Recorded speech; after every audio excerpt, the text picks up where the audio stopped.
Hello and welcome to our meeting. It is 5:30 on the 3rd of February 2022, and we are glad you're all here. And we are meeting in the boardroom of the Legacy campus. And we will have roll call to begin this meeting. Larry Jepson, board member. Randall Bagley, board member. Steve Norton, superintendent.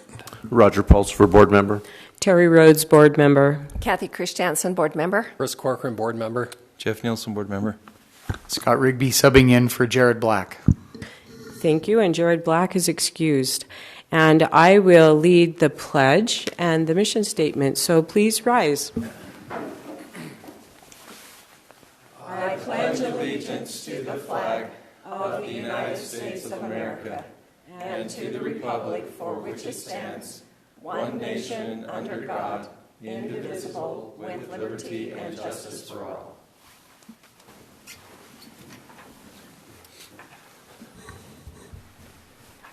Our mission is to educate students for success in a changing world.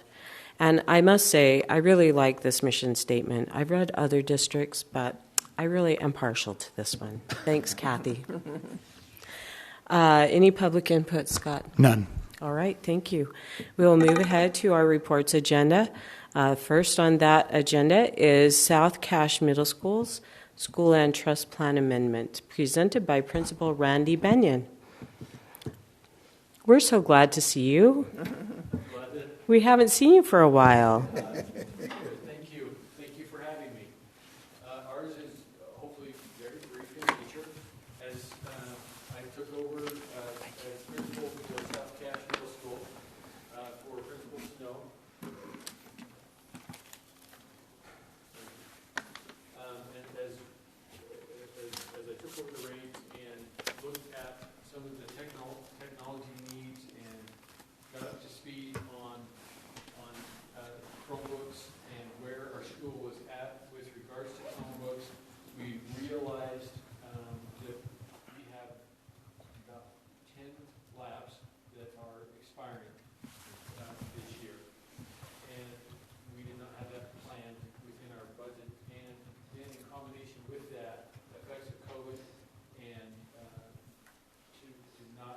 the ability to not send so many people to conferences, we would like to redirect some of those monies with training travel and such into the technology realm so that we can update a few more labs of Chromebooks. That's a greater academic need and help and benefit to the school at this moment. Are there any questions for me? The 10 labs, that's a lot. And we won't. It is a lot, and it's not all coming out of trust plans. There's other areas that's coming out of as well. That's how many is expiring. Right. So are you... Does it mean that we're going to be able to fix all of those? Okay, that was my next question. Can you replace 10 labs in 1 year? We're looking at that. I'm hopeful, but we're finalizing the budget process for that, and some of TSSA. I wanted to get this amendment taken care of first, Mm-hmm. and then that'll set in motion domino effects with regards to TSSA budgets and other arenas. All We right. also don't want to overburden. The technology department has done a great job of accessing Chrome labs that are going to last longer Mm-hmm. than in the past. But we also don't want to create a bubble that 6 years down the road we have. That this happens again. So we've got to be careful about the long-term effects. And the goal is to be more proactive and look at 6 to 7 labs per year. That's more manageable than to have a bubble come through of 10 labs. All right. Anybody else have questions for Principal Benyon? All right. Thanks so much for coming. Good to see you. Next up, we have Child Development Curriculum presented by Brittany Foster.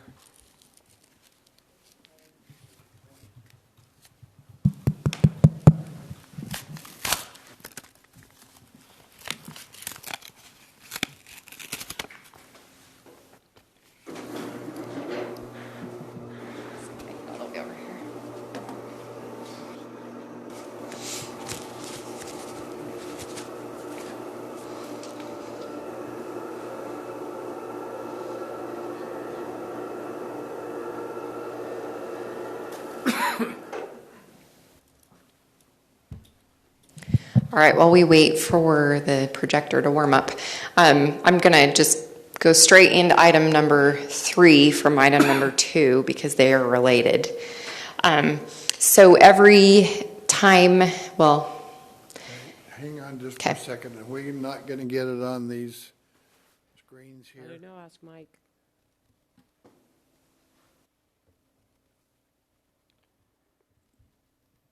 Oh, Yep. is it there? Okay. We have a legal requirement for all of anything that is related to sex education curriculum to take it to our sex education curriculum committee. It's a committee that's composed of parents, teachers, administrators, counselor. Well, and when I say administrators, it's administrator, counselor, several teachers, several parents. And we've been working to make sure that our curriculums have been approved. It's been somewhat of a lengthy process, and at this point in time, we're at the child development curriculum. So we took the curriculum to our our committee. It wasn't parent committee, but our curriculum committee, and this was the materials. Whoops, my link might not be live. Go back.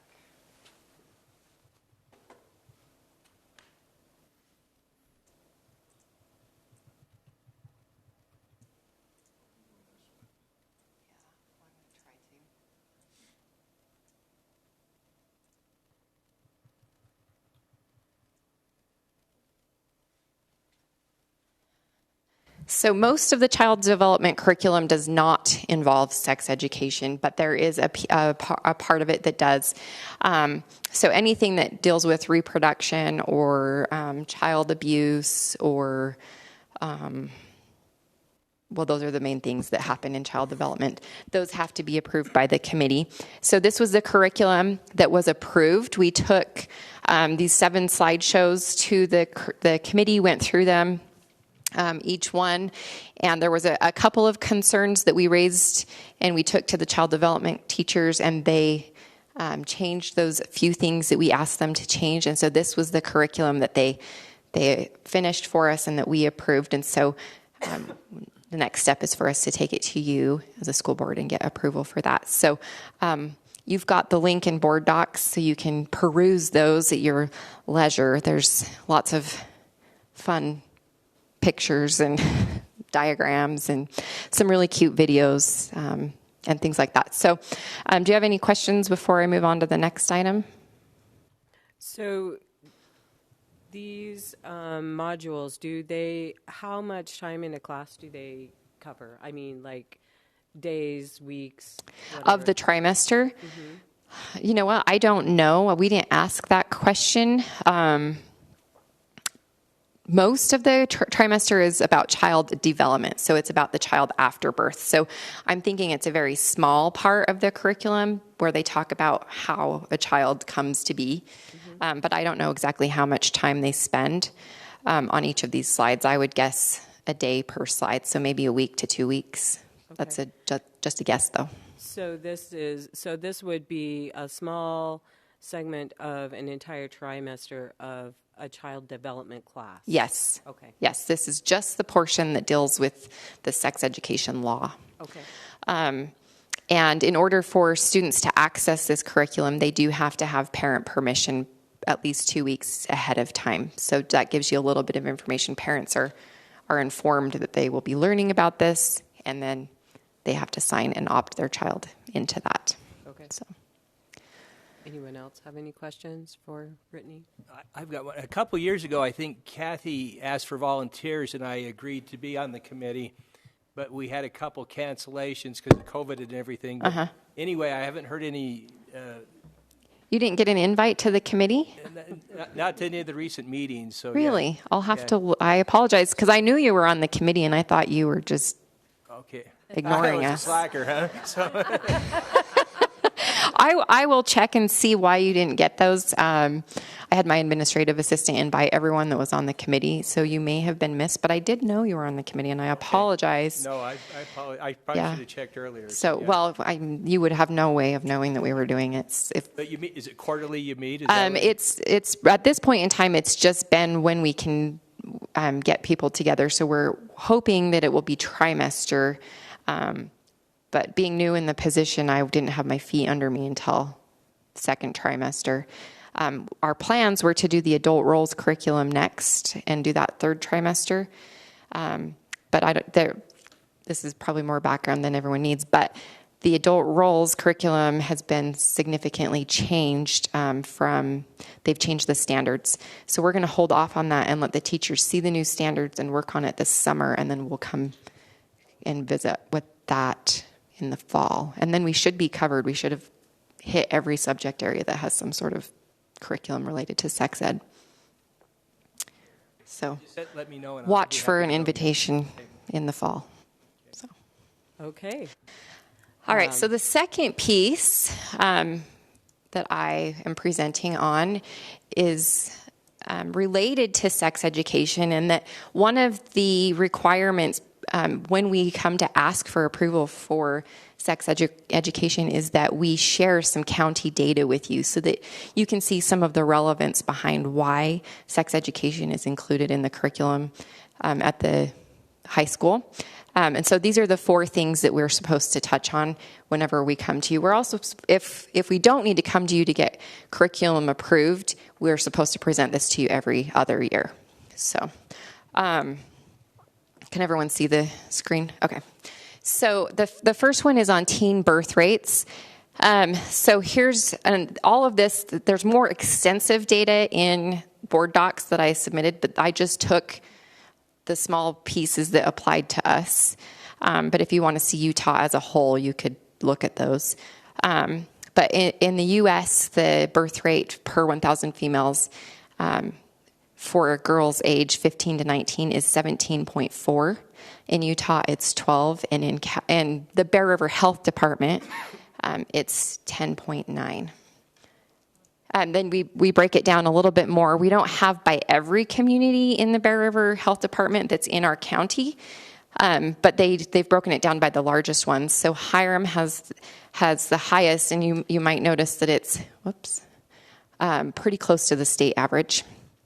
It's at 17.2, and then North Logan is 12.3, Smithfield 9.3, and then they've lumped the rest of Cache Valley with Rich County. Or I should say Cache County with Rich County with 6. Isn't Box Elder County also in Bear River Health District? Yes, but they had their own rates reported, and you can see those in the board docs. Okay.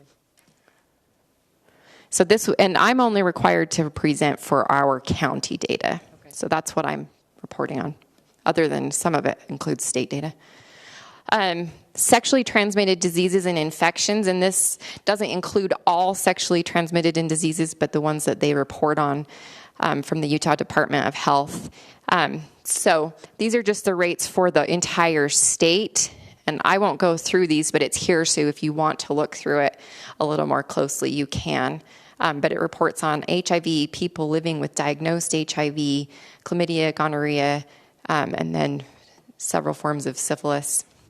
And those are the rates. One of the things that I would point out to you is that several of those rates have changed over the years, but gonorrhea has had a pretty significant increase over the last few years, which brings me to my next, not the next one, but this one breaks it down by health district, so you can see where our health district is. So in Cache Valley, we have 3 cases of HIV. Chlamydia, we have, if we were just to look at per population of 100,000, we have 205.7. Gonorrhea, we have 20.5. Syphilis, 0. So, and then you can compare it to the other counties or the other health districts. And then gonorrhea was the one that has been of particular concern because of higher rates than normal. And they've gone up significantly since 2010, but did drop from 2018 to 2019. And then child sexual abuse is another item that we're supposed to report on. And these are just the rates of reported sexual abuse in Cache County over the last 5 years. So significant increases over the last 5 years.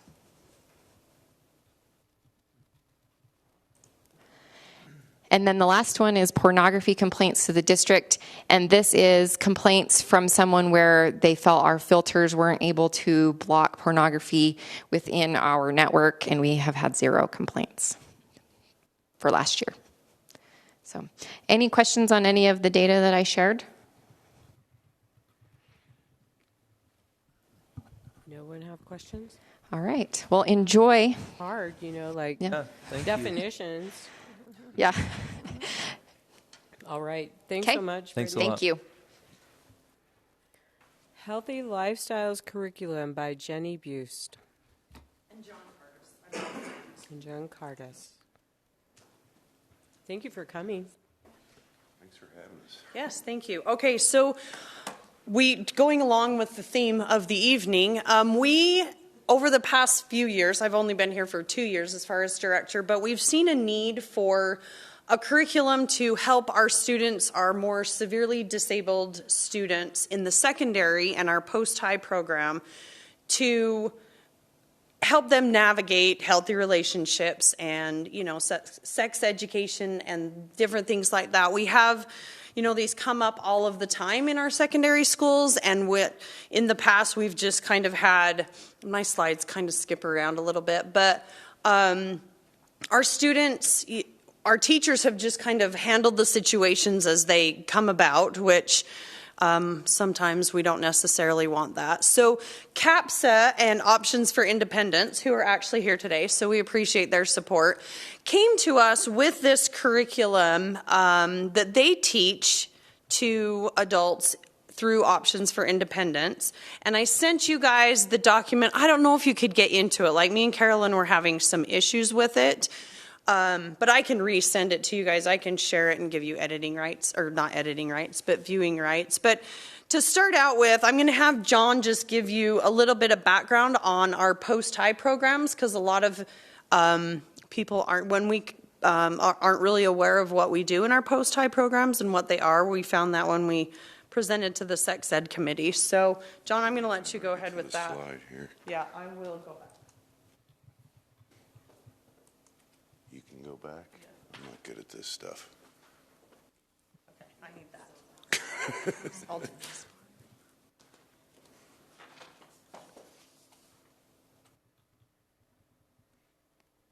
Okay, so my name's John Cardis. I'm over at Post High for the district. Post High, it's a program for students with intellectual disabilities. Most of them, it's cognitive. They have cognitive disabilities. They stay with us to the age of 22 because they don't earn diplomas. So because they're getting a certificate of completion, they're on an IEP, they can continue to have services with us to the age of 22. Most of what we do in Post High, it's very vocational oriented. We do job training. We really try to find out, what types of jobs individuals want in the future. We look at preferences and interest and go out and do job tries with them. We work closely with the families and the students to really identify what types of goals and objectives to have in their IEPs, and we really try to plan towards the future and towards adulthood is really our ultimate goal. We have 2 programs currently in the district. We have one up at Utah State. That's for our students that are higher functioning. They really don't have a lot of behavior issues. There's an expectation that they'll be pretty independent. They can navigate the campus on their own independently. And then we have another program, the SOUP's very well aware of this program, north of Skyview. And we have about 24 students housed up there right now. And that's about it. Do you guys have any questions on our post-high program? I have one question. Okay. I notice at Lee's that they have quite a few folks there with disabilities who are working. Is that part of your program that feeds into? Yeah, we do have a few students that are doing some job tries at Lee's. They're internships. It's not paid employment. That's our ultimate goal, is to get them gainfully employed. But I mean, pretty much it's job experiences and really trying to help get them prepared for that job. Well, I think that part of your program is awesome. Well, thank you. And are there any other businesses that do the same type of thing? Oh, there's a lot. We Yeah. work Are with there? all sorts of businesses throughout the valley. We've got one up at the hospital. We've got quite a few at the university. If you go up to the university in the food, they work in the, is it the junction, the marketplace and the junction and that. Quality Inn, we're there. I mean, we're all over Bear the River place. Cabinets has The people. teachers work hard to really, develop those relationships with employers. And really, honestly, what we've learned is that we try to avoid the big box stores because of equal rights employment, so the mom and pop businesses, the smaller businesses seem to be the ones that are best to work with. Thanks for doing that. I think that's just The teachers awesome work for hard. those We have great folks. kids, We do. great young adults. Yeah. Yeah, so in looking through this, special education is a service. It's not a place where students go, and that is a mindset that a lot of people kind of need to understand and kind of grasp a little bit. And so when we look at special education services, whether it is in elementary school, secondary, it doesn't matter. We are liable to teach this curriculum to all of our special education students, but a lot of times it needs to be modified or adjusted so they can, learn at their rate, but still get those same services. So it's the same thing. General education students are required to take health, in which they, are responsible to learn about healthy lifestyles and sex education. So we really should have the same expectations of our students with disabilities, again, with modified curriculum that, they can understand and they can manage. And so what Options and CAPSA have done is they've gone through and they have this modified curriculum for students with significant disabilities. And so what we would like to do is, CAPSA, again, and Options have been amazing to work with. And we went through the curriculum and saw some things that we didn't feel like was in the school's place to teach. And so we went through with them and we worked with them. They made some changes. Then we took it to the Sex Education Committee, made a couple more changes. And now we're bringing it to you guys to, to approve, hopefully, so we can start teaching our kids proactively about how to appropriately navigate these types of relationships. I mean, some of our older kids in the post-high and peer program, they're sexually active. And they don't really know how to navigate it. Sometimes their parents aren't 100% sure. And they're also at high risk for sexual abuse. And so we also want to educate them in that way so we can prevent some of this sexual abuse from happening, just make them more aware. And then social media. A lot of time, our kids they're on social media too. And, we had an experience, or John had an experience that a parent called him and, had somebody reach out to him that was on one of these sites that was concerned because he found out that the girl that he was communicating with was intellectually disabled, and just basically warned the father that his daughter was on here, which good on him. But anyway, so this is just really a proactive way to help our students. I think we've talked about most of these, so we presented it. So I believe the plan is that CAPSA and Options will help our teachers know how to best navigate this curriculum and teach. It's very scripted, and so there's not a lot of room for teachers to, venture off and expand and add things maybe not necessary. So it's a healthy relationship-oriented curriculum. It's not a sex ed curriculum. It's to teach them how to handle uncomfortable situations and what a healthy relationship in a dating type of scenarios should look like. So that's more of the emphasis of the curriculum, which our students haven't ever been exposed to anything like that. And honestly, I don't know how often the parents are even having those conversations with their students. So it's something we for sure would get parent permission to do. And a lot of our students are their own guardians, but even I think in those situations, we would still look for some sort of parent approval. Yeah, and we would follow the same regulations that Brittany talked about earlier, parent permission, and those types of things. So. Any questions? Sounds great. So John, if some of your students are their own guardians, can parents give approval?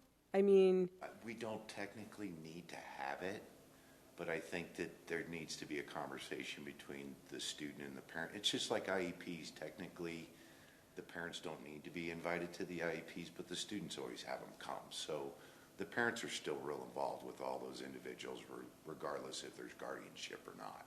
Okay. So I think we still need to make parents aware is what we talked about with the post-high teachers, Jenny, and options. So. Well, I mean, I'm not saying it's not a great idea. I'm just thinking about, when I'm thinking about when a child becomes an adult, a student becomes an adult, then certain laws come into play that parents no longer have rights for that student. So in post-high, are those laws, do they differentiate? No, it's the same. Okay. I mean, they're considered their own guardian. All right. It would be more as a common courtesy, I guess, and John has an amazing relationship because he's worked with a lot of these kids since they were in preschool. And so it's just that, relationship that he has with the families and that we want to continue to have with the families. It's kind of just that transparency. If the parent says absolutely not and the child is their own guardian, they would have, the right to override that, I guess, but yeah. It could be uncomfortable, but I don't know. I just feel like we need to make them aware of what we're doing, and we talk with them all anyway, so. Yeah, agreed.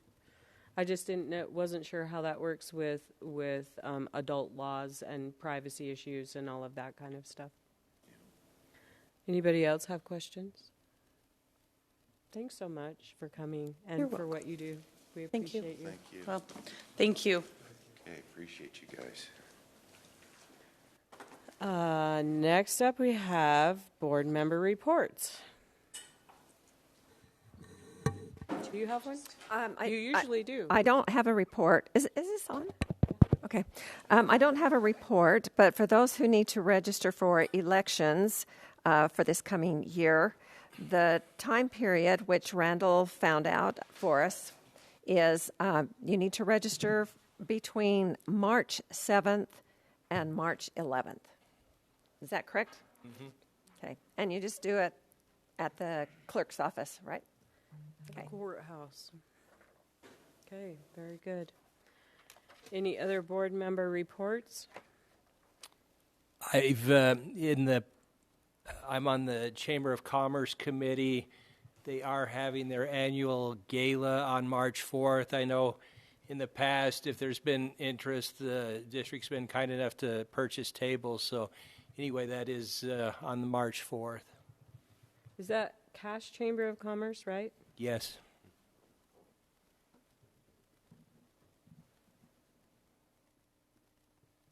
Is the district buying tables at this one, Steve? Do you know? We haven't had a request yet, but if we have a request, we'll certainly buy one. Okay.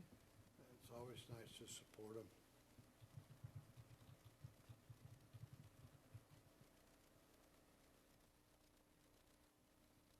Anyone else have reports? No report on hunting or fishing? Got a couple 20 inchers this week. Wow. Was that That's just between the eyes. That's awesome. I just have one question about the shortened day. Do we have any, how's it going with the shortened days? Go ahead, I'll follow. I had some teachers ask me, was this going to continue? I know the elementary teachers have had a lot of stress in adjusting their schedule. And they're concerned, okay, we adjust it now. When are we going to have to do it again? Or, I don't know. That's the question they're asking. Yeah, and we, as we made that decision, it was based on concerns from our teachers who came to us and just said, we're exhausted, we need a break, we need a little bit more time with the amount of students who are not in school and trying to keep them caught up and yet teach all day. And so it was really, the decision was made to help our teachers.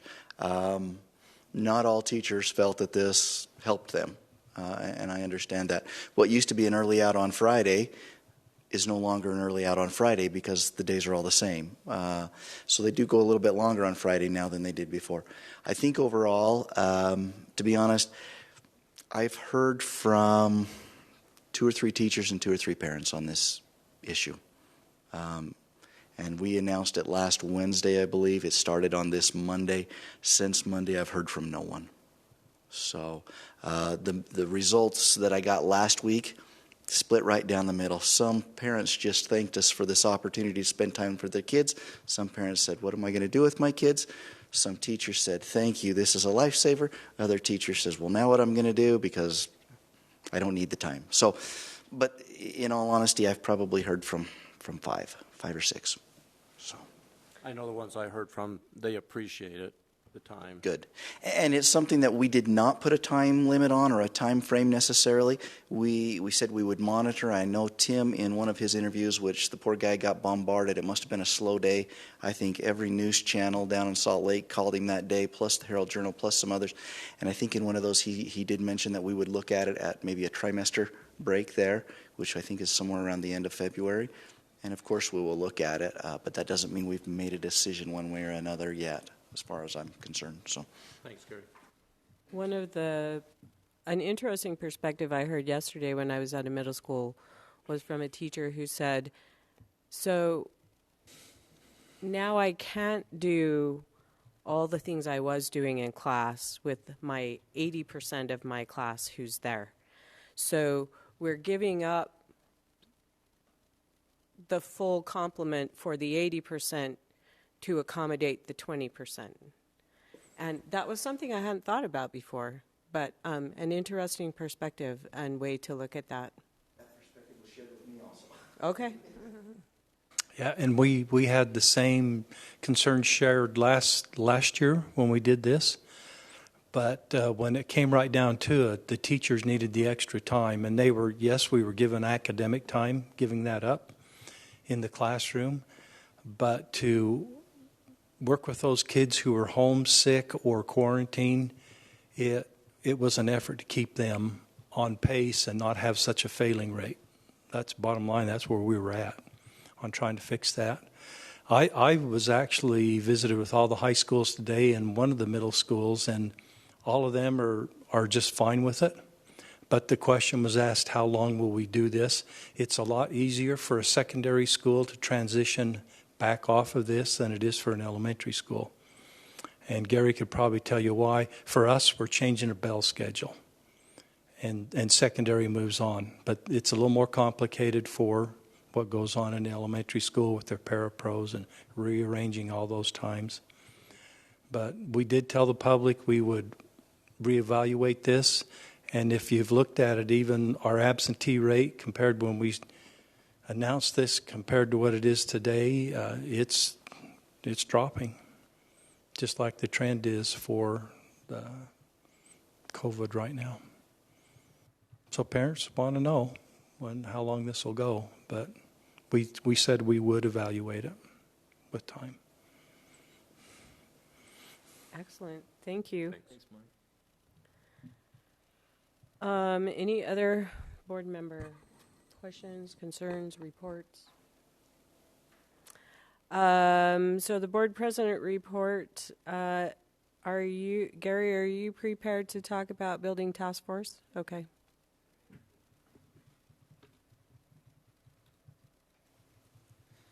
So at our last meeting, I think it was mentioned, where are we at with our building task force? And we had just collected the last of our names that day. So since that time, what we have done is we have contacted every one of the names that you submitted to us. I believe I'm still waiting on 5 that I'm playing phone tag with. I've left messages, and then they call me.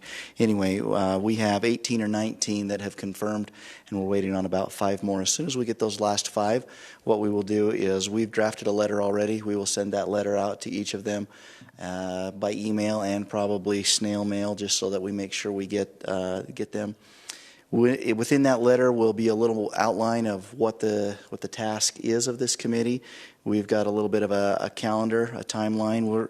We plan on starting in March, and we plan on meeting on the 2nd and 4th Thursday of each month, March through June. And we'll start off with things like the growth in our valley, the capacity of our buildings, the financial status of our district at this time, our bond history and our ability to bond, where we stand there. Feeder school information, the all-day kindergarten law that is gaining more and more traction. School safety will be a piece of that. Anyway, we'll just pick each one of those nights. We'll go through those. Tim and I will facilitate some of that. We'll bring in some of our district office folks to facilitate some of those things. Bruce Parker, of course, would be involved in one of those on buildings and just things like that. We've talked with Terry. I think we're hoping to get a couple board members to join us on there. And we do have an elementary and a secondary administrator also at this point. So that's where we are. As soon as we get those last 5 final commitments, we'll get those letters out and probably start on the 10th of March is our plan. Great. Thanks, Gary. Anyone have questions for Gary? Oh, sounds good. Okay. So I only have one more question. Gary, Mike, Steve, can you tell me if on Alden's Equity and Diversity Committee, if there will be a secondary student included in that committee? I don't know that that's been discussed, but that certainly is an item that we. I think he's planning on that. Okay. Especially those kids that came from Ridgeline. He told me he was going to involve some students. Okay. I know they're definitely going to be involved in the focus groups and the study there. The initial committee, I'm not exactly sure. We're trying to figure out being able to meet during the day versus meeting in after school type thing. Would cause a little bit of conflict there, but that's the very first group that we want to listen to, and all of those students who came and presented that night, and a group at each one of our high schools is where we anticipate starting on that. So okay, I'm just wondering how we could have continuing input from students rather than just initial. All right, thank you. I'll address one thing that we've been talking about is the type of student club that's organized at Ridgeline, who all these kids came from, duplicating that at the other schools, because that's where it was coming from. Yeah, the one girl who spoke said it was a class. Is it a class? I believe it's a club. It is a club.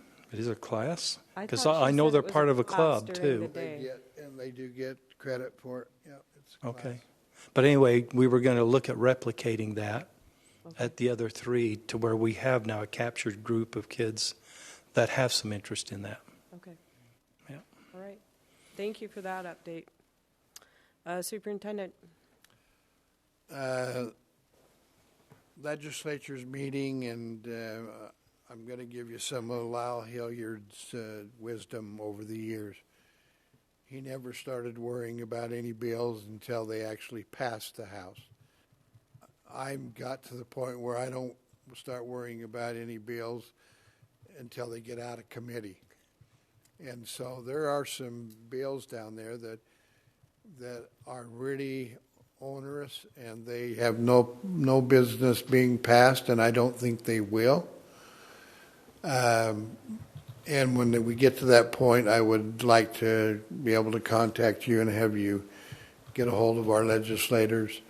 But there's also some really good things happening in the legislature, and they've been honoring some commitments that they made as far as funding. There's always a constant reminder that I think needs to be given to our legislators because they change every year. So that knowledge needs to be passed on. And I think our school board association and our superintendent association do a mighty fine job of keeping that up. But there'll be some times that we might have to call and say it's time. And so I'll let you know when that happens. But other than that, anything else to report? All right. Anyone else? I have a question for Jenda. Did you ever get the state of the district published? They're on order. Oh, okay. Just wondering about that. Thanks. Scott, did you? Yes, just information. We put the surplus bid out, and Lauer Foods was the only bidder, and therefore did win the bid on that surplus auction. Land enrichment? Yes, correct. Okay. Also, did you want me to report on the RFP for the auditing services? Sure. We went out to bid, did an RFP for auditing services, and the winner was Allred Jackson. So. Yep. That was fun. Fun meeting. Okay. Seeing that we are at the end of our agenda, and I'm sorry it's past 6:06, but it is an adjourn at 6:12.